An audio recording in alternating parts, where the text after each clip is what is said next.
اعوذ باللہ من الشیطان الرجیم بسم اللہ الرحمن الرحیم ان اللہ وملائکتہ یصلون علی النبی یا ایہا الذین آمنوا صلوا علیہ وسلموا تسلیما اللہم صلی علی سیدنا ونبینا وشفیعنا ومولانا محمد وعلی آل محمد وبارک وسلم۔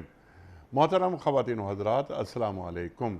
پیام صبح کے ساتھ ایک بار پھر حاضر میں ہوں آپ کا میزبان انیق احمد۔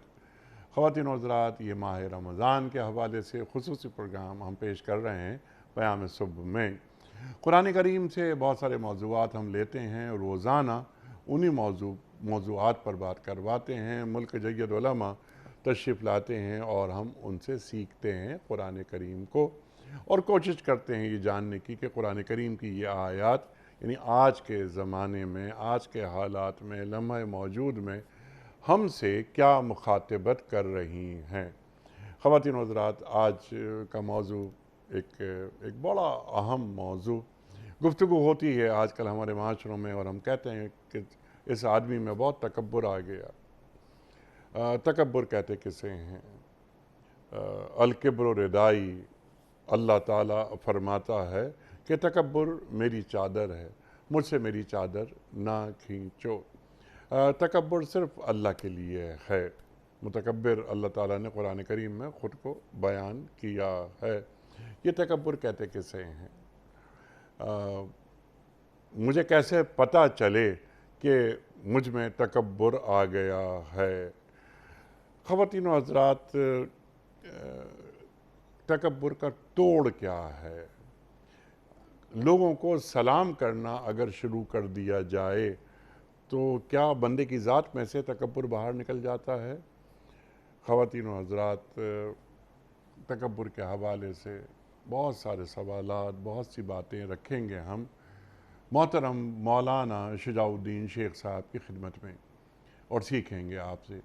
شیخ صاحب ایک جانا مانا نام ہے ہمارے ملک کا، آپ سب واقف ہیں شیخ صاحب سے، بلکہ کون واقف نہیں؟ جس کا بھی ذرا سا تعلق قرآن سے ہے وہ شیخ صاحب سے واقف ہے۔ مختلف ٹی وی چینلز پہ آپ کے پروگرام بہت بڑی پذیرائی حاصل کرتے ہیں۔ شاگرد خاص محترم ڈاکٹر اسرار احمد صاحب علیہ الرحمہ، شیخ صاحب کو خوش آمدید کہتے ہوئے پروگرام کا آغاز سورہ لقمان آیات 18 اور 19 سے۔ اعوذ باللہ من الشیطان الرجیم بسم اللہ الرحمن الرحیم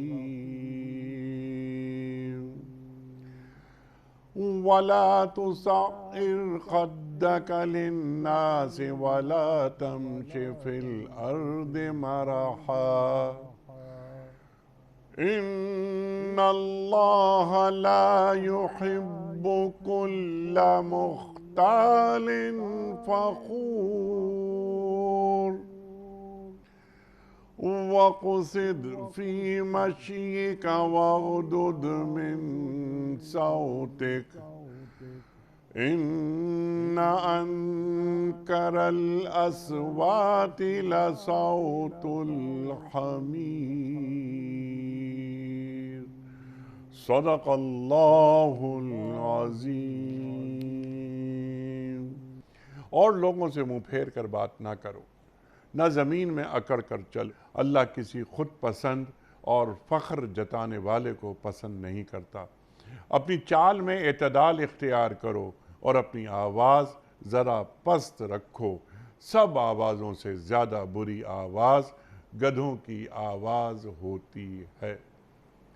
شیخ صاحب کی خدمت میں آج کے پروگرام کے حوالے سے پہلا سوال۔ شیخ صاحب، یہ تکبر کہتے کسے ہیں، اور تکبر صرف اللہ تعالیٰ کو ہی سزاوار کیوں ہے؟ بسم اللہ الرحمن الرحیم۔ اللہم صلی وسلم علی نبینا محمد رب اشرح لی صدری ویسر لی امری واحلل عقدۃ من لسانی یفقہوا قولی واجعل لی وزیرا من اہلی آمین یا رب العالمین۔ تکبر کسے کہتے ہیں؟ خود اللہ کے رسول صلی اللہ علیہ وسلم نے ایک حدیث مبارک میں اس کی وضاحت فرمائی ہے۔ آپ نے فرمایا کہ بطر الحق و غمت الناس، حق کو جانتے بوجھتے جھٹلانا، رد کرنا اور لوگوں کو حقیر سمجھنا، یہ تکبر ہے۔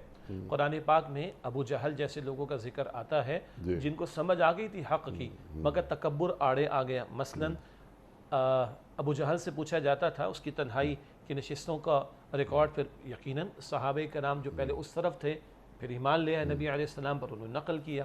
اس سے پوچھا جاتا تھا کہ کیا محمد صلی اللہ علیہ وسلم جو کچھ پیش کریں وہ ٹھیک نہیں ہے، وہ صحیح نہیں، وہ حق نہیں ہے؟ کہا بالکل ٹھیک ہے۔ تو مانتا کیوں نہیں ہے؟ کہا مسئلہ ہے کہ اگر ان کو میں مان لوں تو میں تو چھوٹا ہو جاؤں گا۔ ہمارا ان کے قبیلے کا شریکہ چلا آیا، مقابلہ چلا آیا، کمپٹیشن چلا آیا، یہ حاجیوں کو کھلاتے ہم بھی کھلاتے، یہ حاجیوں کو پلاتے ہم بھی پلاتے، یہ کعبے کی رکھوالی کرتے، انتظام چلاتے ہم بھی چلاتے، اب اگر میں ان کو رسول مان لوں تو میں چھوٹا ہو جاؤں گا۔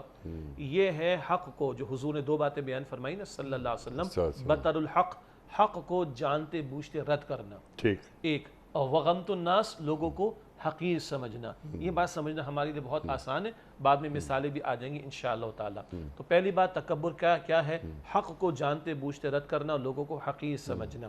دوسری بات جو آپ نے فرمایا اور جو آپ نے انٹرو میں بات بیان فرمائی کہ المتکبر، تو یہ اللہ کی شان ہے۔ یہ جو سورہ حشر کی آخری آیات میں اللہ تعالیٰ کے ناموں کا بڑا پیارا گلدستہ آیا، الملک القدوس السلام المؤمن المہیمن العزیز الجبار المتکبر، تو المتکبر بڑائی والا، یہ تو اللہ کی شان ہے اور یہ اللہ ہی کو سزاوار ہے اور اللہ ہی کا حق ہے۔ وجہ باقی سب مخلوق ہیں، تو جو مخلوق ہے وہ محتاج ہے۔ محتاج کس طرح سے محتاج ہم سب جانتے ہیں ہماری محتاجی کو، تو محتاج کو کیا سزاوار ہے کہ وہ اپنے آپ کو کچھ سمجھے، اپنے آپ کو کچھ بڑا سمجھے اور اپنی بڑائی کا اظہار کرنے کی کوشش کرے۔ تو تکبر اللہ ہی کو سزاوار ہے، یعنی اللہ ہی کو لائق ہے، کیونکہ وہی خالق کائنات ہے، وہی مالک کائنات ہے۔ خلق السماوات والارض، اسی نے آسمان و زمین کو بنایا، لہو ملک السماوات والارض، اسی کی بادشاہت آسمان و زمین کی، وہو یطعم ولا یطعم، وہ کھلاتا ہے وہ کھاتا نہیں ہے، سب محتاج ہیں، وہ کسی کا محتاج نہیں، وہ الصمد ہے، وہ بے نیاز ہے، سب اس کے محتاج ہیں، وہ کسی کا محتاج نہیں۔ تو تکبر اللہ ہی کو روا ہے۔ اور جو آپ نے انٹرو میں حدیث سے مبارک پیش کی، الکبر ردائی، اللہ فرماتا ہے تکبر میری چادر ہے، یہ میرا حق ہے، یہ مجھے زیب دیتا ہے، بڑائی کا معاملہ مجھے زیب دیتا ہے، اور جو اس چادر کو مجھ سے چھیننا چاہے گا میں اس کو توڑ کر رکھ دوں گا، تباہ کر کے چھوڑوں گا۔ یہ بڑے سخت الفاظ، یہ سنن ابی داؤد میں روایت ہے، رسول اکرم علیہ السلام نے فرمایا کہ یہ اللہ کا فرمان، یہ تکبر میری چادر، اور جو اسے مجھ سے چھیننے کی کوشش کرے گا میں اس کو تباہ کر کے چھوڑوں گا۔ اللہ اکبر، اللہ اکبر، تکبر اللہ کی چادر، اللہ اکبر۔ اچھا شیخ صاحب، جیسے آپ نے بھی بات فرمائی کہ سامنے والے کو چھوٹا سمجھنا، خود کو حق پہ سمجھنا، خود کو بڑا سمجھنا، تو یہ ایک شیطانی عمل ہے نا یہ، اور شیطانی حرکت بھی، وہ جو آپ نے فرمایا کہ شیطان نے بھی یہ حرکت کی تھی سب سے پہلے تکبر والی۔ آپ کی بات بلند ہوتی ہے، بات بیان ہونے سے رہ گئی کہ تکبر وہ حرکت ہے جو سب سے پہلی نافرمانی رب کائنات کی ہوئی، اور وہ شیطان نے یہ حرکت کی تھی۔ سبحان اللہ، انا خیر منہ، کہ میں اس ابن آدم سے، یعنی بلکہ آدم سے میں بڑا ہوں، بہتر ہوں۔ وہ مطلب وہ تو اس کو تو آدم کو مٹی سے پیدا کیا، مجھے آگ سے پیدا کیا، تو وہی کہ سامنے والے کو چھوٹا سمجھنا اور خود کو بڑا سمجھنا۔ وَإِذْ قُلْنَا لِلْمَلَائِكَةِ اسْجُدُوا لِآدَمَ فَسَجَدُوا إِلَّا إِبْلِيسَ أَبَىٰ وَاسْتَكْبَرَ وَكَانَ مِنَ الْكَافِرِينَ، وَكَانَ مِنَ الْكَافِرِينَ، یعنی یہ وہ چیز ہے کہ جو کافرین نافرمان بنا دیتی ہے، نافرمانوں میں شامل کر دیتی ہے۔ اچھا، یہ بہت ہی آہستگی سے تکبر انسان کے اندر پیدا ہو جاتا ہے نا، تو یہ مجھے غیر محسوس طریقے سے تو میں مستکبرین میں شامل ہونا نہیں چاہتا۔ میں چاہتا ہوں کہ روک تھام کروں اس کی، کہ میرے اندر داخل نہ ہو تکبر، لیکن مجھے احساس ہی نہیں ہوتا کہ داخل ہو گیا۔ کیا کیا جائے اس بات کو سمجھنے کے لیے؟ چیک کیا ہے؟ جی، آپ نے انٹرو میں ایک حدیث سے مبارک کا حوالہ بھی دیا اور اس پر 2-3 جملے بھی آپ نے بیان فرمائے۔ وہی اس کا ایک بہت بڑا آپ کہیے کہ کرائٹیریا کہہ لیں چیک کرنے کے لیے، کہ اللہ کے رسول صلی اللہ علیہ وسلم نے ارشاد فرمایا جو سلام میں پہل کرتا ہے وہ تکبر سے بچا لیا جاتا ہے. سبحان اللہ سبحان اللہ. دوبارہ جو سلام میں پہل کرتا ہے وہ تکبر سے بچا لیا جاتا ہے. تو یہ چیک اچھا یہ چیک اپنے لیے ہے. اللہ ہم سب کو محفوظ رکھے. ہم سب کمزور ہیں. کئی مرتبہ جب یہ بڑے پتے کی باتیں سامنے آتی ہیں, بڑی رہنمائی کی باتیں سامنے آتی ہیں, تو ہم یہ کرائیٹیریا لے کر دوسروں کو ناپنا شروع کر دیتے ہیں. یہ بات درست نہیں ہے. یہ اصل کرائیٹیریا اگر بیان ہو رہا ہے, یہ ہمیں چیک لسٹ اگر دی جا رہی ہے, تو اولاً یہ ہمارے اپنے ناپنے کے لیے ہے. تو حضور فرمانے علیہ الصلاۃ والسلام کہ جو سلام میں پہل کرتا ہے وہ تکبر سے بچا لیا جاتا ہے. اب یہ ایک چیک ہے میرے پاس, یہ کرائیٹیریا ہے میرے پاس. میں شجاع الدین شیخ میں چیک کر لوں, میں گھر میں داخل ہوتا ہوں تو کیا میں بیوی کو سلام کرنے میں پہل کر لیتا ہوں؟ کیا میں اپنے بچوں کو سلام کرنے میں پہل کر لیتا ہوں؟ کیا میں اپنے شاگردوں کو سلام کرنے میں پہل کر لیتا ہوں؟ کیا میں اپنے سبارڈینیٹس کو سلام کرنے میں پہل کر لیتا ہوں؟ کیا میں اپنے گھر یا بلڈنگ میں چوکیدار اگر ہے, واچ مین ہے, یا کسی کا کوئی ڈرائیور ہے, کسی کا کوئی خانسامہ ہے, کیا یہ بندہ اس کو سلام کرنے میں پہل کر لیتا ہے؟ تو اللہ کا شکر ادا کرے, الحمدللہ. اور اگر سلام میں پہل کرنے میں یہ رکاوٹ آ رہی, ایک ممکن ہے وہ اگلا سلام میں پہل کر دے, یہ بھی ممکن ہے, لیکن سلام میں پہل کرنے میں اگر یہ رکاوٹ آ رہی, میں تو شوہر ہوں, بیوی مجھے سلام کرے, میں تو باپ ہوں, بچے مجھے سلام کریں, میں استاد ہوں بھائی, شاگرد مجھے سلام کریں, میں باس ہوں, سبارڈینیٹس مجھے سلام کریں, یہ خانسامہ ہے, یہ ڈرائیور ہے, یہ واچ مین ہے, یہ سلام کرے, یہ غریب ہے, یہ سلام کرے. اگر یہ رکاوٹ آ رہی, یہ ہچ ہے, تو بس اسی کا نام تکبر ہے. اور کہ بہت دور جانے کی اور کسی فلاسفر کے پاس جانے کی, کسی سیکرٹریسٹ کے پاس جانے کی کوئی ضرورت نہیں ہے.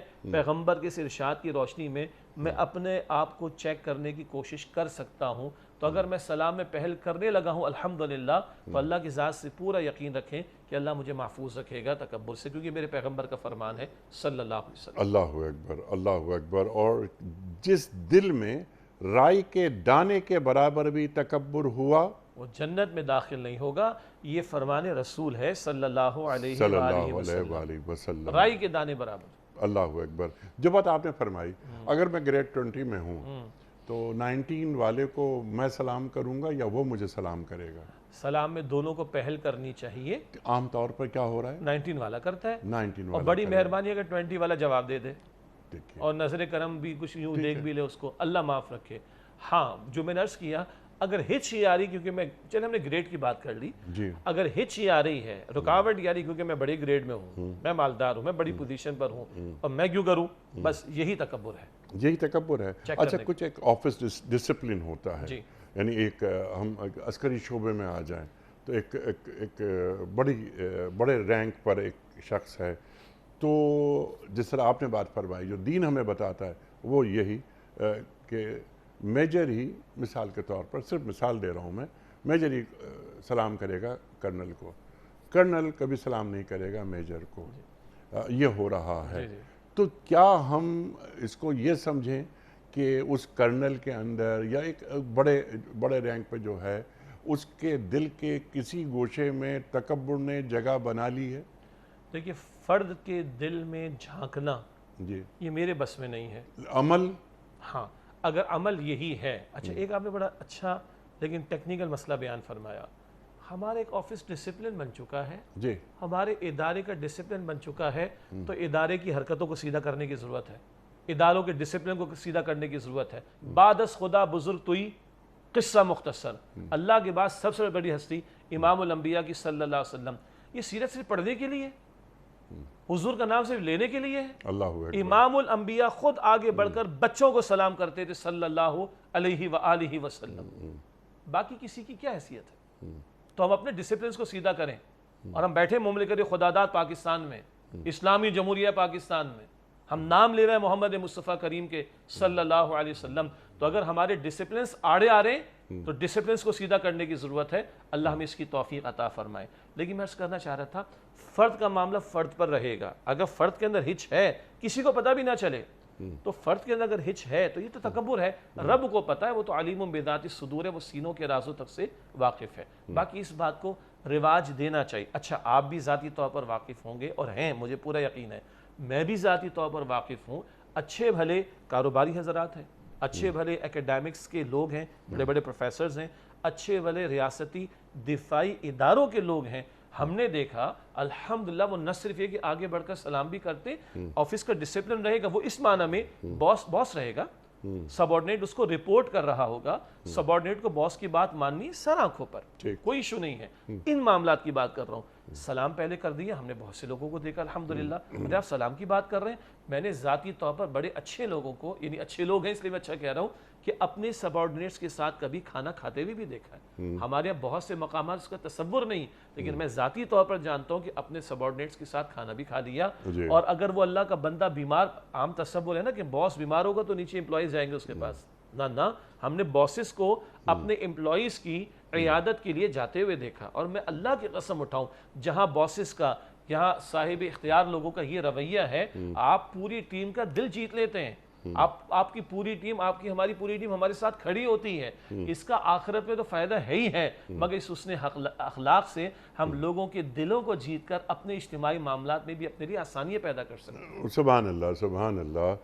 یہ تمام خوبیاں جب کسی آفس میں ہوتی ہیں تو ملازمین پھر دل جمعی سے کام بھی کرتے ہیں، یہ تو بہت اہم بات۔ لیکن ہم کیونکہ تکبر کی بات کر رہے ہیں اس وقت، اللہ کے رسول صلی اللہ علیہ وآلہ وسلم کو کبھی پوری حیات مبارکہ میں کسی نے سلام کرنے کی نوبت آئی، یا پہلا سلام اللہ کے رسول صلی اللہ علیہ وسلم کی طرف سے ہوا؟ جی، ہمیشہ ہم جو روایات پڑھتے ہیں، صحابہ کرام تو یہی فرماتے ہیں، حضور تشریف لائے، حضور نے سلام کیا، جی، حضور تشریف لائے، حضور نے سلام کیا۔ ایک بار بھی ایسا نہیں ہوا؟ ہمیں تو یہی روایات کہ یہی روایت بھی نہیں نا، ہم تک یہی روایت پہنچی ہیں کہ اللہ کے رسول صلی اللہ علیہ وآلہ وسلم کی جانب سے سلام ہوتا تھا۔ کتنا بڑا سبق نصیحت ہے ہمارے لیے کہ ہمارا رینک کتنا بڑا بھی ہو جائے، ہم کتنے بڑے کاروباری آدمی ہو جائیں، مال و دولت کا انبار لگ جائیں، لیکن دیکھیے اللہ کے رسول صلی اللہ علیہ وآلہ وسلم کا فرمان یاد آ رہا ہے، اور یہ فرمان آپ کے لیے کیا، آپ تو لولا لما خلقت الافلاق، یہ تو ہمیں سکھایا جا رہا ہے نا۔ سرکار دو عالم صلی اللہ علیہ وآلہ وسلم دعا مانگ رہے ہیں کہ اے اللہ مجھے میری نظروں میں چھوٹا اور سامنے والے کی نظر میں بڑا بنا دے۔ جی جی، اللہ اکبر۔ اللہم اجعل فی عینی صغیرہ وفی اعین الناس کبیرہ، اللہ مجھے میری نگاہوں میں چھوٹا بنا دے، دوسروں کی نگاہوں میں بڑا بنا دے۔ اس کی تعبیرات بہت ساری ہیں، البتہ ہم اس کے پہلے جملے پہ غور کر رہے ہیں فی الوقت۔ اللہم اجعل فی عینی صغیرہ، اللہ مجھے میری نگاہوں میں چھوٹا بنا دے۔ اور حضور کی عاجزی کا عالم کیا ہے؟ صلی اللہ علیہ وسلم، یا اللہ مجھے مسکینوں میں رکھ اور مجھے مسکینوں میں اٹھا، یہ حضور کی عاجزی صلی اللہ علیہ وسلم۔ فتح مکہ ہو رہی ہے انیس صاحب، اور اللہ خود فرما رہے اتنی عظیم فتح ہے، وَرَأَيْتَ النَّاسَ يَدْخُلُونَ فِي دِينِ اللَّهِ أَفْوَاجًا، نبی علیہ السلام کا مشن پایا تکمیل کو پہنچ رہا ہے، مکہ مکرمہ کی فتح ہو رہی ہے، عرب پر اللہ کا دین غالب ہو رہا ہے، مگر حضور داخل کیسے ہو رہے ہیں؟ ایک فاتح کی حیثیت میں نہیں، اللہ کے ایک شکر گزار بندے کی حیثیت میں، کہ پیشانی مبارک اونٹ کے کجاوے پر ٹکی ہوئی ہے، اور عاجزی کے ساتھ، شکر گزاری کے جذبے کے ساتھ پیغمبر علیہ السلام جو ہے مکہ مکرمہ میں داخل ہو رہے ہیں۔ اس قدر عظیم موقع، اتنی بڑی اچیومنٹ ہے، لیکن عاجزی ہے اور انکساری ہے۔ یہ اچھا، اور امام الانبیاء کون ہے؟ صلی اللہ علیہ وسلم، بعد از خدا بزرگ، تو قصہ مختصر، یعنی کہنے کو میں ایک جملہ عرض کر رہا ہوں، اگر کچھ ہے تو ان کے پاس ہے نا، اس کائنات وہ بہت کچھ ہے، کیا کچھ نہیں ہے؟ جن کے پاس سب کچھ ہے اللہ کی عطا سے، ان کی عاجزی کا یہ عالم ہے۔ باقی کسی کو زیب دیتا کیا ہے کہ اپنے آپ کو کچھ سمجھنے کی وہ کوشش کر، اور پھر حضور کی عاجزی کا عالم کیا ہے؟ تم میں سے کوئی شخص اپنے عمل کی بنیاد پر جنت میں داخل نہ ہوگا۔ عرض کی کہ حضور آپ بھی؟ فرمایا ہاں میں بھی داخل نہ ہوں گا جب تک کہ اللہ کی رحمت مجھے ڈھانپ نہ لے۔ یہ عاجزی بھی ہے حضور کی علیہ الصلوۃ والسلام، اور امت کو تعلیم بھی ہے۔ پھر عرض کر رہا ہوں، جن کو اتنا کچھ رب کائنات نے عطا فرمایا، ان کی عاجزی کا عالم یہ ہو، تو باقی کسی کی حیثیت ہے کیا کہ اپنے آپ کو سمجھنے کی کوشش کرے؟ اللہ اکبر، اللہ اکبر۔ اچھا شیخ صاحب، یہ دو چار مسائل بھی جو ہمارے زمانی مسائل ہیں، ذرا ان پہ بھی توجہ کی ذرا ضرورت ہے۔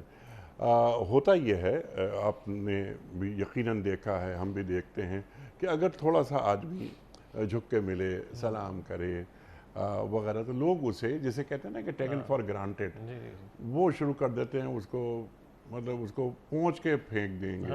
لیکن جہاں وہ چیخم پکار کر رہا ہے اپنے آپ کو منوا رہا ہے، سامنے والے کو ذلیل کر رہا ہے بلکہ، ہاں تو اس کی عزت ہو رہی ہے، لیکن دین ہمیں کچھ اور نصیحت کر رہا ہے۔ تو ایسے میں کیا کیا جائے؟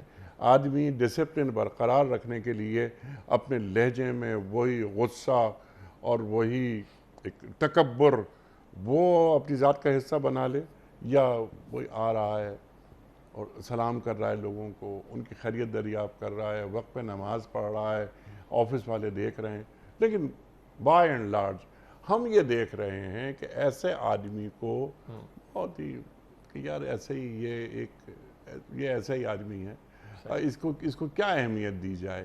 ایسے میں کیا کیا جائے؟ جی دیکھیں، ایک دو تین پہلو کے اعتبار سے اس کو دیکھنے کی ضرورت ہے۔ ایک ہوتا ہے رضاکارانہ والنٹیئرشپ کا معاملہ، دوست ہیں، احباب ہیں، ساتھ جڑ گئے، مسجد کے ساتھ یہ دینی اجتماعیت میں لوگ جڑے ہوئے ہیں، یہ سارا معاملہ ہوتا ہے رضاکارانہ بنیاد پر، اس کے اگینسٹ کچھ ہمیں سیلری کو جی کچھ نہیں ملتا۔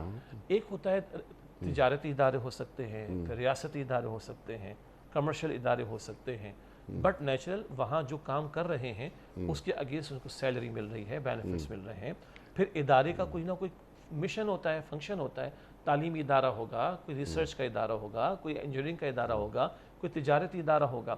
اب اگر لوگوں کی غلطیوں کی وجہ سے، لوگوں کے ڈسپلن کو فالو نہ کرنے کی وجہ سے اجتماعی کام متاثر ہو رہا ہے، جس کا نقصان بھی اجتماعی ہوگا، تو بٹ نیچرل اس کو کور کرنے کی کوشش کی جائے گی۔ اس کے کور کرنے کے لیے کچھ جگہ کوڈ آف کنڈکٹ بنایا جاتا ہے، کچھ جگہ کچھ پروٹوکولز بنائے جاتے ہیں۔ تو بجائے اس کے کہ ایک بندہ چیخ کر چلا کر ڈنڈے کے زور پہ کام کروانے کی کوشش کرے، یہی چیز ڈسپلنری ایکشن کی بنیاد پر کوڈ آف کنڈکٹ کا پارٹ بنائی جا سکتی ہے۔ فار ایگزامپل، معروف بات ہے ہمارے ہاں، اس کا فقہی پہلو مفتیان کرام بتا دیں گے انشاءاللہ، کہ اگر 3 دن آپ لیٹ آ رہے ہیں، 9 کے بجائے 9:15 بجے، تو 1 دن کی تنخواہ ڈیڈکٹ ہو جائے گی، کیونکہ اس کے شرعی مسئلے میں معاملات ہیں۔ اب یہ بات چلا کر کہنے کی کوئی ضرورت ہی نہیں، آپ کا سسٹم بولے گا یہ 3 دن تم لیٹ آؤ گے، تم نے تھم امپٹیشن سے اپنی اٹینڈنس لگانی ہے، اور اگر تم ٹائم پر نہیں ہو تو سیدھا آٹومیٹکلی تمہاری 1 دن کی تنخواہ ڈیڈکٹ ہو جائے گی۔ یہاں نہ چیخنے کی ضرورت ہے، نہ چلانے کی ضرورت ہے، نہ ڈنڈا برسانے کی ضرورت ہے۔ تو اجتماعی معاملات جب وہ ہٹ ہوتے ہیں تو بٹ نیچرل آپ کو ڈسپلن لانا پڑتا ہے، اور اجتماعی شعور انسانیت کا یہاں تک لے کر آیا جس میں کوئی شرعاً قباحت بھی نہیں ہے، سوائے اس کے کہ ایسے ڈسپلنری ایکشنز جس میں شرعی مسئلہ پیش آ رہا ہو اس کو دیکھا جائے گا۔ لیکن کوڈ آف کنڈکٹ بنایا جاتا ہے، ڈسپلنری ایکشنز کا بتایا جاتا ہے، ڈسپلنری کمیٹیز بنائی جاتی ہیں، تو اگر یہ پلس مائنس ہو رہا ہے پرفارمنس کے اندر، اس کی کریکشن ضروری ہے تاکہ اجتماعیت کا نقصان نہ ہو اور لوگوں کا اجتماعی نقصان نہ ہو۔ اس کو لے کر آئیے ڈسپلنری ایکشنز کے ذریعے سے، وہ پیپر میں بھی ہوگا، وہ لوگوں کو بتایا بھی جائے گا، اور وہ ایکشنز صحیح فورمز پر لیے جائیں۔ یہ میں سمجھتا ہوں زیادہ مناسب بات ہوگی بنسبت اس کے کہ خواہ خواہ میں بد کلامی کی کوشش کروں یا کوئی بد کلامی کی کوشش کرے اور کوئی چیخنے چلانے کی کوشش کرے۔ دیکھیے، مسکرانے میں کہتے ہیں کہ آپ کے میرے 3-4 اعضاء کی انرجی استعمال ہوتی ہے، اور غصہ کرنے میں 45 اعضاء کی انرجی استعمال ہوتی ہے۔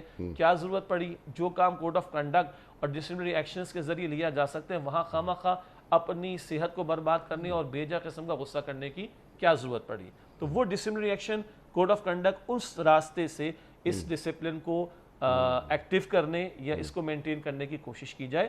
باقی سلام دعا، ایک بات تو یہ ہے جو آپ نے بات فرما دی کہ وہ ایک ہوتا ہے کہ سسٹم آفس وغیرہ کا، پھر ایکسپینشن کال ہو گئی اور ایک لیٹر دے دیا گیا وغیرہ وغیرہ، لیکن یہاں پر کیونکہ ہم بات کر رہے ہیں دینی پیراڈائم میں، کہ دین ہمیں کیا کہتا ہے کہ اگر ایک شخص، کیونکہ یہ سوال میں نے رکھا تھا، یہی سوال ایک بزرگ کی خدمت میں، اور میں نے کہا حضرت یہ معاملات ہیں، اب کیا کیا جائے؟ دین کے تو اصول یہ ہیں، آپ سے نصیحتیں ہمیں یہ ملتی ہیں، تو اور اگر ہم اس طرح سر جھکا کے رہتے ہیں، بہت ہی شریف بن کے رہتے ہیں، تو سامنے والا ہمیں پہنچ کے پھینک دیتا ہے۔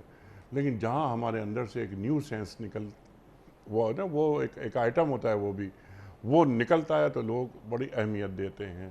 تو انہوں نے بہت اچھی بات کہی، اس اللہ والے نے، انہوں نے ایک بات یہ کہی کہ دیکھو یہ بات درست ہے جو تم کہہ رہے ہو، لیکن کیونکہ یہ اللہ اور اللہ کے رسول صلی اللہ علیہ وسلم کا حکم ہے، کیے جاؤ، خود کو چھوٹا کرو، اور یہی انکسار جو دین کو مطلوب ہے، بس اسی انکسار کے ساتھ رہو، اور اللہ سے گفتگو یہ کرتے رہو کہ دیکھیں میں بہت کچھ کر سکتا تھا، لیکن میں آپ کی خوشنودی کے لیے خود کو چھوٹا کر رہا ہوں. ٹھیک ہو تو گیا. مجھے بہت اچھی لگی یہ بات. میں نے کہا یہ دیکھیے، کیونکہ ہماری زندگی کا مقصد تو صرف یہ ہے کہ اللہ کو راضی رکھنا، صحیح. کہ اللہ راضی رہے. تو میرے دل کو بہت اچھی لگی یہ بات. میں نے کہا کہ میں یہاں شیئر کروں. بہت پیاری بات ہے. بس ایک اضافے کے ساتھ، ایک گزارش کے ساتھ، جب تک کسی دوسرے کا مجھے پوچھ کر پھینک دینے کا معاملہ میری ذات تک محدود ہے، ٹھیک، کوئی ایشو نہیں ہے. ٹھیک، مطلب ہماری اوقات کیا ہے، صحیح بات. لوگوں نے پیغمبروں کے ساتھ کیا کچھ نہیں کیا. لیکن جب دوسروں کا ایکشن اجتماعیت کو نقصان پہنچانے والا بنے گا جی، تو وہاں کچھ ہمیں سوچنا پڑے گا. اب یہاں ایک حدیث یاد آتی، رسول اللہ کی بڑی پیاری حدیث ہے، اور علماء نے صلی اللہ علیہ وسلم 5 بہت ہی قیمتی مشہور احادیث کو بہت بنیاد قرار دیا ہمارے بہت سارے معاشرتی مسائل کے حل کے لیے. اس میں ایک حدیث مبارک میں کہ لا ضرر ولا ضرار، اس کے ترجمے بڑے اعتبارات سے کیے، کئی اعتبارات سے کیے گئے. ایک سادہ سا مفہوم یہ ہے، نہ نقصان پہنچاؤ نہ نقصان اٹھاؤ. تو بہت سارے معاملات، بلکہ علماء کا ایک جملہ بھی ہمارے پروگرامز میں آتا رہا ہوگا یقیناً، کہ جلب منفعت، دفع مضرت اور جلب منفعت. شریعت پہلے جو مضرت کی چیزیں ہیں، نقصان کی چیز، ان کو دور کرنا چاہتی ہے، اور پھر جو نفع کی چیزیں وہ حاصل کروانا چاہتی ہے. تو یہ جو حدیث پیش کی گئی پہلے، لا ضرر ولا ضرار، نہ نقصان پہنچاؤ نہ نقصان اٹھاؤ، اس کے ذیل میں ایک نقطہ آئے گا، اگر کسی کے طرز عمل سے اجتماعیت کو نقصان پہنچتا ہے تو وہاں معاملہ ٹیکل کرنے کا شاید ڈیفرنٹ ہوگا، اور کسی کے طرز عمل سے فرد کو نقصان پہنچتا ہے وہاں ٹیکل کرنے کا معاملہ ڈیفرنٹ ہوگا. بالکل صحیح ہے. لوگ مجھے پوچھ کر پی جائیں، میری ذات تک جب تک محدود ہے میں سہ لوں گا، برداشت کر لوں گا. اور اللہ کے رسول کی حدیث ہے، بڑی پیاری بزرگ کی بات ہے، میں ایگری کر رہا ہوں. حضور فرماتے جو اللہ کے لیے عاجزی اختیار کرتا ہے اللہ اس کو بلندی عطا فرماتا ہے. سبحان اللہ. سبحان اللہ. لیکن بس دوبارہ میری پلی یہ ہے کہ جب معاملات اجتماعی ہوں اور کسی فرد کا طرز عمل اجتماعیت کے لیے نقصان دہ ہوگا تو اس اجتماعیت کو نقصان سے بچانے کے لیے فرد کو ڈسپلن میں لانا ضروری ہوگا. یہ بالکل الگ شے ہے جو کہ اداروں میں پیش آ سکتی ہے. اور ایک فرد کا نقصان فرد تک محدود ہے تو یہ فرد برداشت کر لے، سہ لے، اور حضور علیہ السلام کی تعلیم پر یقین رکھے اور اللہ کے سامنے رو لے کہ اللہ تیری خاطر میں نے برداشت کیا، تو میرا اس کا اجر مجھے عطا فرما دے. تو اگر اس چیز کو اپنے مقام پر اور اجتماعیت والے نقصان کو اس کے مقام پر رکھ کر دیکھیں، اگریڈ 100%. نہیں، سبحان اللہ، سبحان اللہ. اچھا، یہ تکبر کی شکلیں کیا کیا ہیں شیخ صاحب؟ ذرا ارشاد فرما دیجئے. جیسے مال ہے میرے پاس تو بہت تکبر ہے، جمال ہے، خوبصورتی، وہ خواہ مرد ہو یا عورت، ایک تکبر ہے. میرا تعلق کسی بڑے خاندان سے ہے تو حسب نسب، کیا اس کی بڑی مجھے اس کا بڑا کہ جناب میرا آپ کا تعلق تو چھوٹے خاندان سے ہے. پھر اس کی کئی شکلیں اور بھی ہیں، برانچز، کہ ایک تکبر تقوی بھی ہو جاتا ہے، ایک تکبر علمی بھی ہو جاتا ہے. ارشاد. جی، جہاں تک آپ کی اس تمام گفتگو میں وہ جمال کی بات آئی جی، تو فوراً حدیث مبارک یاد آ جاتی ہے. بلکہ حضور سے پوچھا گیا علیہ السلام، یا رسول اللہ، ایک بندہ اچھا کپڑا پہنتا ہے، اچھا جوتا پہنتا ہے، اسے پسند ہے کہ اسے اچھا لگ رہا پہن رہا ہے، کیا یہ تکبر ہے؟ تو حضور فرمایا کہ نہ، ان اللہ جمیل ویحب الجمال، اللہ تعالیٰ خوبصورت ہے، خوبصورتی کو پسند فرماتا ہے. چند دنوں پہلے کچھ مطالعے کا موقع ملا تو بڑا پیارا ایک جگہ مفتی شفیع صاحب رحمۃ اللہ علیہ نے ٹائٹل لگایا، تکبر اور زینت میں فرق. تو اللہ نے زینت کے لیے چیزیں دی ہیں، لباس زینت کے لیے قرآن پاک میں ذکر آتا ہے. تو بندہ اگر زینت کے لیے اللہ کی نعمت سمجھتے ہوئے، اللہ کی عطا سمجھتے ہوئے استعمال کرے، پھر سورہ والضحیٰ کے آخر میں وَأَمَّا بِنِعْمَتِ رَبِّكَ فَحَدِّثْ. نہیں، یہاں تو زینت کا معاملات میں ہم ابھی اس طرف نہیں جا رہے. ایک مرد ہے یا ایک عورت ہے، اللہ تعالیٰ نے اس کو بے پناہ حسین بنایا ہے، اور اس کو اس بات کا احساس بھی ہے کہ میں بہت حسین ہوں. تو اور اس پر اس کے اندر ایک تکبر پیدا ہو گیا ہے کہ صاحب آپ کا جو چہرہ ہے یا آپ کی جو خوبصورتی ہے وہ مجھ سے مدھم ہے، میری خوبصورتی ذرا زیادہ ہے، اور میں اس خاندان میں سب سے زیادہ حسین ہوں. میں مردوں میں کوئی اور خاندان میں ایسا وجیح اور ایسا شکیل آدمی کو نظر نہیں آتا. تو یہ بھی تو تکبر کی ایک شکل ہو سکتی ہے نا. میں اسی پہ آنا چاہ رہا تھا. اس فرق کے ساتھ کیونکہ لفظ جمال آیا نا تو لا محالہ ناظرین، جیسے مجھے یاد آ گئی حدیث رسول تو ناظرین کو بھی یاد آ گئی ہوگی، بس وہ مکمل کر لوں آپ کی اجازت سے. تو حضور سے پوچھا کہ حضور بندہ اچھا کپڑا پہنتا ہے، اچھا جوتا، یہ تکبر تو نہیں؟ فرمایا کہ نہیں، اللہ کی نعمت ہے، اللہ خوبصورت ہے، خوبصورتی کو پسند فرماتا ہے. ایز لانگ ایز کہ میں اللہ کی نعمت مانتا ہوں، اللہ کی عطا مانتا ہوں، اور اپنے اب آ رہا مسئلہ ہمارا جو تکبر ہے، بڑائی نہیں آ رہی. میرا لباس ممکن ہے کچھ مہنگا ہے، اگلے کا سستا ہے، تو اس کو دیکھ کر میں اس کو حقیر نہیں سمجھ رہا، تو یہ زینت کوئی حرج کی بات نہیں. لیکن مہنگا کپڑا پہن کر دوسرے کا کمتر حقیر دیکھ کر میں بڑے زبردست لباس ہوں، یہ حقیر لباس میں ہے، اب یہی جو پہلے زینت کا اظہار تھا اب یہ تکبر کا ذریعہ بن گیا، یہ ناپسندیدہ بات ہے. اب جو آپ فرما رہے ہیں اور بڑا زور دے کر آپ نے، ایک بندہ اپنے آپ کو بڑا وجیح سمجھ رہا ہے، بڑا خوبصورت سمجھ رہا ہے، مجھ جیسا تو کوئی نہیں، میں ہی ہوں پوری، اب میرا خاندان کے پوری دنیا میں میں ہوں. تو انتہائی ادب کے ساتھ نرا چٹا چہرہ ہونا، نرا سرخ چہرہ ہونا، نرا محض ظاہری حسن والا چہرہ ہونا، تو ابو لہب کے پاس نہیں تھا کیا؟ اللہ اکبر. خاندان اونچا ہے، سردار ہے، مال ہے، دولت ہے، نوکر چاکر ہے. اچھا نام تو عبدالعزیٰ تھا اس کا، شرکیہ نام تھا. اس کو ابو لہب، لہب شعلے کو کہتے ہیں یا انگارے کو کہتے ہیں. تو اس کا چہرہ بڑا سرخ تھا، بڑا خوبصورت تھا، اور اس نسبت سے نام تو رہ گیا پیچھے عبدالعزیٰ، کنیت مشہور ہو گئی ابو لہب. اللہ تعالیٰ نے بھی سورہ لہب دی، اور سیسلا نارن ذات لہب، بھڑکتی آگ کے شعلوں میں جھلسے گا، اللہ تعالیٰ قرآن پاک میں فرماتا ہے. تو نرا چٹا ہونا، نرا گورا ہونا، اس بنیاد پر اپنے آپ کو اعلیٰ سمجھنا، اور اگلے کا اگر چہرہ، مطلب حضرت بلال کو کہاں لے کے جائیں گے رضی اللہ عنہ، ظاہری حسن تو نہیں ہے نا، مگر حضور سبحان اللہ کی عظمت ان کی بیان کرتے ہیں. اور سیدنا بلال کو حضرت عمر دیکھتے ہیں رضی اللہ تعالیٰ، فرماتے سیدنا بلال آ گئے. کیا تھا بلال کے پاس؟ تقویٰ تھا. تو گولڈن ورڈز رسول اللہ علیہ السلام کے، کسی گورے کو کسی کالے پر، کسی کالے کو کسی گورے پر، کسی عربی کو کسی عجمی پر، کسی عجمی کو کسی عربی پر، کوئی فضیلت نہیں سوائے تقویٰ کی. مشہور بات. پھر رسول اللہ علیہ السلام کی وہ حدیث کہ جب رشتہ طے کیا جاتا ہے نکاح کے لیے تو 4 باتیں دیکھی جاتی ہیں. بخاری شریف کی روایت ہے. حسن دیکھا جاتا ہے، خاندان دیکھا جاتا ہے، مال دیکھا جاتا ہے، دینداری دیکھی جاتی ہے. حضور نے فرمایا کہ تم دینداری کو ترجیح دیا کرو صلی اللہ علیہ وسلم. باقی چیزیں ٹھیک ہیں، ترجیح دینداری کی. کیوں؟ حسن آج ہے کل نہیں ہے، مال آج ہے کل نہیں ہے، جی حسب نسب آنے جانے والی شے ہے، عقیدہ ہے، عمل ہے، دین ہے، وہ قبر میں بھی ساتھ جائے گا. اور اللہ کے ہاں کس کا مقام ہے؟ ان اکرمکم عند اللہ اتقاکم، سورہ حجرات کی آیت نمبر 13. بے شک اللہ کی نگاہوں میں تم میں سب سے بڑھ کر عزت والا وہ ہے جو سب سے بڑھ کر اللہ تعالیٰ کا تقوی اختیار کرے. تو اب یہ کہ میرا چہرہ بڑا خوبصورت ہے، اگلے کا جو ہے وہ کلر فیڈ ہے، تو میں اعلیٰ اور میں ادنا، بڑی بے وقوفی کی بات ہے. کیا پیدا ہونے میں ہمارا کوئی اختیار تھا؟ اس رنگ کے ساتھ اسے اللہ نے بنایا، اس رنگ کے ساتھ اللہ نے مجھے بنایا. اس پر نہ کوئی ثواب ہے نہ اس پر کوئی عذاب ہے، یہ غیر اختیاری چیزیں ہیں. اس پر نہ کوئی ثواب نہ کوئی عذاب. لیکن مطلب مجھے اجازت دیجئے، یہ گھٹیا پن پر کو اتر ہی آیا ہے، اس گراوٹ کے رویے پہ کو اتر ہی آیا ہے کہ میں بڑا خوبصورت ہوں، میں بڑے اونچے خاندان سے ہوں، میں جدی پشتی فلاں فلاں ہوں، اس بنیاد پر میں ہوں اور یہ وہ ہے. اس بنیاد پر کسی کو کمتر اور حقیر سمجھنا، تو تکبر کی ڈیفینیشن یہ تو ہم نے سمجھی حدیث سے کہ بطر الحق وغمت الناس، حق کو جانتے بوجھتے جھٹلانا اور لوگوں کو حقیر سمجھنا. اللہ اکبر، اللہ اکبر. تکبر کئی شکلیں ہیں شیخ صاحب. ایک شکل تکبر علمی بھی نظر آتا ہے ہمیں. میں آپ سے زیادہ جانتا ہوں. اللہ اکبر. یا ان اکرمکم عند اللہ اتقاکم، آپ نے ابھی اللہ اکبر. تم میں بہتر وہ ہے جو تقوی میں برتر ہے. ایک متقی پرہیزگار آدمی، ایک نیک دیندار آدمی، کیا اس میں تکبر تقوی ہو سکتا ہے؟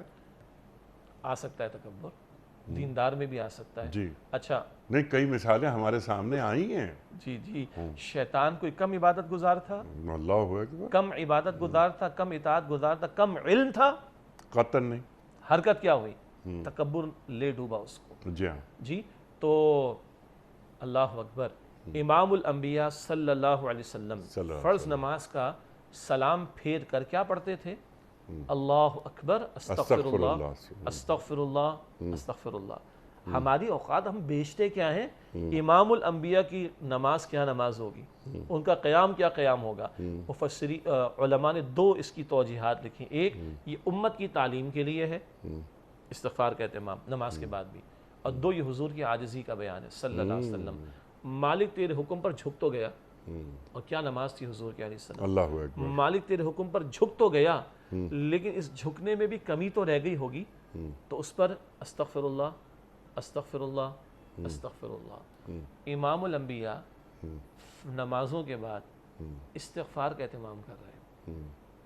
باقی کسی کی اوقات ہے کیا کہ اپنے علم، اپنے تقوی، اپنی عبادات، اپنے اعمال، اپنی نیکیاں، اپنے خیر کے کاموں پر اپنے آپ کو کچھ سمجھے، کوئی غرہ، کوئی دھوکہ اسے آ جائے، کسی کی حیثیت کیا ہے؟ اور اگر کچھ آ رہا ہے، اللہ ہمیں معاف رکھے، تو بہرحال شیطان کم عبادت گزار نہیں تھا، کم اطاعت گزار نہیں تھا۔ ہم اپنے آپ کو نچنت کر لیں، بے خوف سمجھ لیں، یہ بہت بڑا دھوکہ ہوگا جو ہم اپنے آپ کو دے رہے ہوں گے۔ اللہ حفاظت فرمائے۔ اللہ اکبر، اللہ اکبر۔ یہ علم، یہ تقویٰ پھر کیا بگاڑ سکا آدمی کا، اگر وہ علم کے حصول کے باوجود وہ متکبر ہے اور اس کے اندر انسان سے محبت نہیں ہے، جھکاؤ نہیں ہے، جھک کے نہیں ملتا وہ۔ اچھا شیخ صاحب ایک کام، آپ کی اجازت سے سر جزاک اللہ خیر، مطلق علم حاصل کرنے کی دعا نہیں سکھائی گئی ہے؟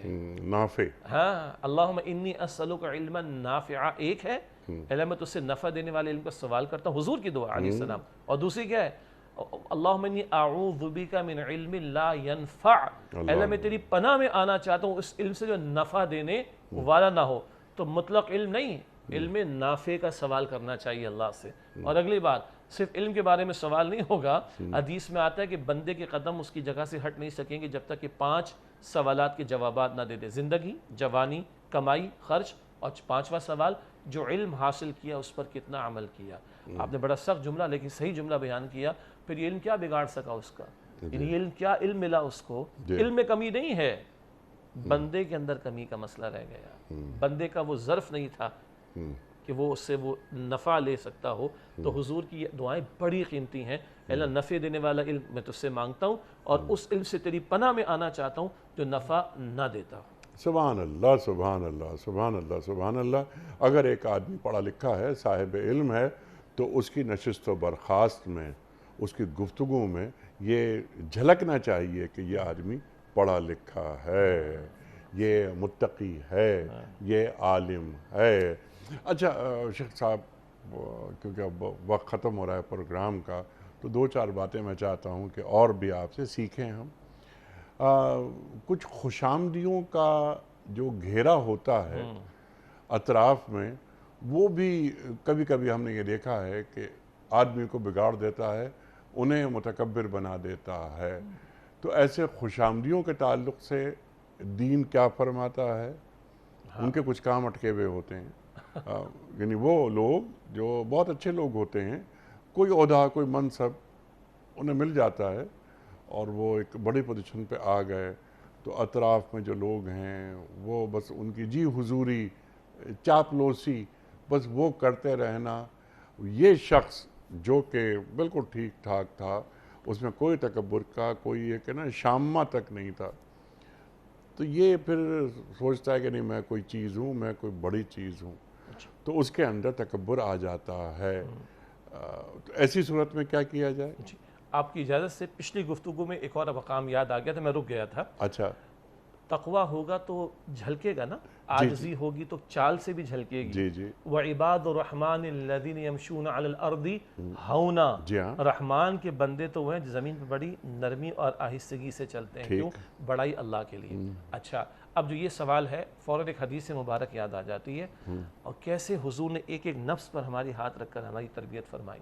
حضور فرماتے ہیں علیہ الصلاۃ والسلام، تمہارے سامنے کو تمہاری تعریفیں کرے، اس سے زیادہ اچھا ہے کہ اس کے منہ میں خاک ڈال دو، یعنی خاموش کرا دو اس کو، کیونکہ یہ تعریف، اچھا ایک تو تعریف سننے کا شوق، یہ اپنی جگہ ایک سوالیہ نشان ہے، جی ہاں، اپنی جگہ۔ اور آج کل کی اصطلاح میں، ابھی میں بالکل کھل کر بات کر رہا ہوں، چند دنوں پہلے جمعے کے خطاب کے دوران بھی بات اللہ تعالیٰ نے زبان پر، اور میں نے کہا میرے لیے پہلے بھائی، ہمارے جناب ٹیلی ویژن پر، ہمارے سوشل میڈیا پر میرے لائکس کتنے ہو گئے ہیں؟ جی جی میرے ویوز کتنے ہو گئے ہیں، کامنٹس باکس میں میرے حق میں کتنے کامنٹس آئے ہیں، فلاں جگہ میرے فلاں پروگرام کی رپورٹنگ ہوئی تو نام میرا ٹھیک آیا کہ نہیں، علامہ فلاں یہ وہ پتہ نہیں کیا کچھ، اللہ معاف کرے، اور میری رپورٹنگ صحیح ہوئی ہے کہ نہیں ہوئی ہے۔ اگر یہ شوق اندر پروان چڑھ رہا ہے تو حضرت شجاع الدین شیخ صاحب یہ تکبر ہی کی ایک علامت ہے۔ جی اپنی تعریفوں کے جو ہے وہ پل تعمیر کروانے کا شوق، اللہ حفاظت فرمائے۔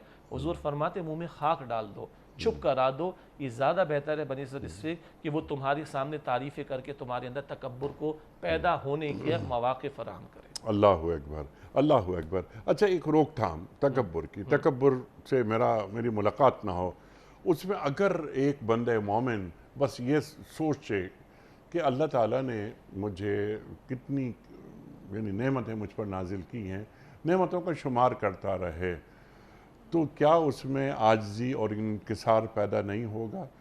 لیکن کیا ہم نعمتوں کا شمار کرتے ہیں؟ دو مقامات بہت واضح ہیں، ایک تو 31 مرتبہ سورہ رحمان کی آیت، فَبِأَيِّ آلَاءِ رَبِّكُمَا تُكَذِّبَانِ، اپنے رب کی کن کی نعمتوں کو جھٹلاؤ گے، جی اور دو مرتبہ سورہ ابراہیم اور سورہ نحل میں ہے وَإِن تَعُدُّوا نِعْمَةَ اللَّهِ لَا تُحْصُوهَا، اگر تم اللہ تعالیٰ کی نعمتوں کو شمار کرنا چاہو گے تو نہیں شمار کر سکو گے۔ نہیں کر سکتے۔ تو بہت اچھا یہ نسخہ ہے کہ اللہ کی نعمتوں کی یاد دہانی رہے۔ کیوں؟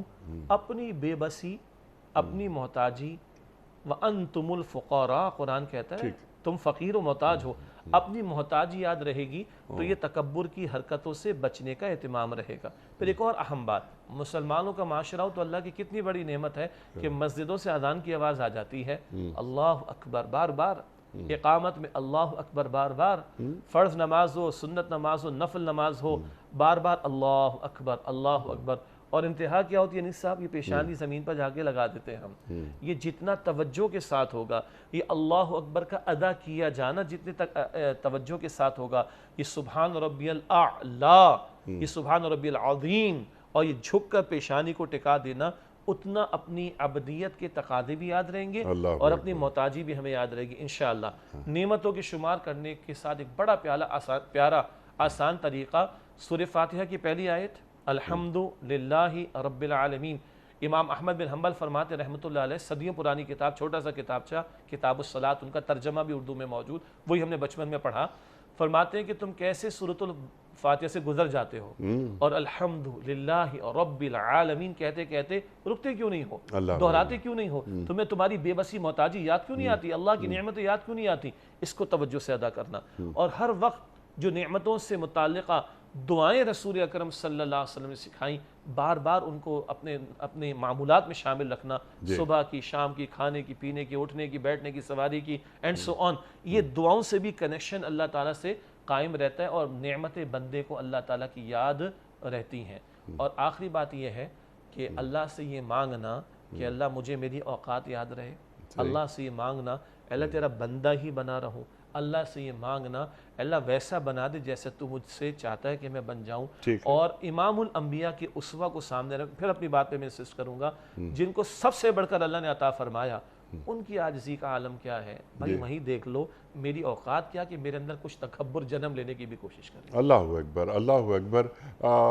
اس سے پہلے کہ میں سوال یہ رکھوں کہ پھر مستکبرین کا انجام کیا ہوتا ہے اور قرآن کیا بیان فرماتا ہے، اس سے قبل ایک چیز اور دیکھی ہے آپ نے اور ہم نے اپنے معاشروں میں، کوئی شادی کی تقریب ہو یا کوئی بھی تقریب ہو،